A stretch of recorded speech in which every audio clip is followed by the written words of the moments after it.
Hello all, and welcome to another edition of Yachts Tutorials. It's been a while since I've recorded a tutorial, at least in the main tutorial series. This one will be on making the subfloor landing pad.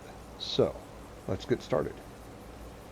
First thing you need is a 5 by 5 floor pad.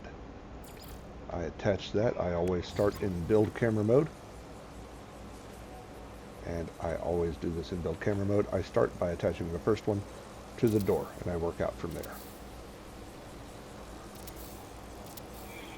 2, 3, 4, 5. 2, 3, 4, 5. Like so. And then I fill it in. But I leave that center spot empty, and I'll explain that in a moment. Then I take a short wall, that is the small wall, and I attach it below the floor like so. Then I take another floor. I prefer the alloy floor, and I'll show you why in just a moment. And I attach it below the floor, attached to that small wall. What that leaves me with is a floor that is slightly inset below the original floor. Then I can take a alternative landing pad, and I use the wire glitch that I use quite often.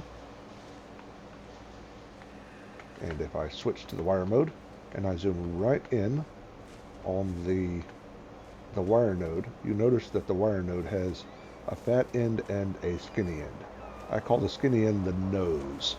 If you consider the nose of the wire synonymous with the nose of the ship, you can rotate the nose of the wire to face whichever way you want the nose of the ship to go, like so.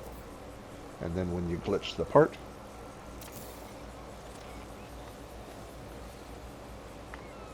what you end up with is a part that is sunken into the floor. When you cover it up with that last piece, this is what you end up with. A landing pad that is sunken below the floor, so that all you're left with is the control pad and the logo that sticks up above the floor and glows every few seconds.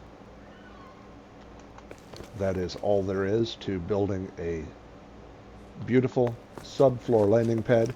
It works in any material. Doesn't look that great with glass, but it works great with timber. It works great with stone. It works great with alloy, as you see here. That's all there is to it. Have a great evening.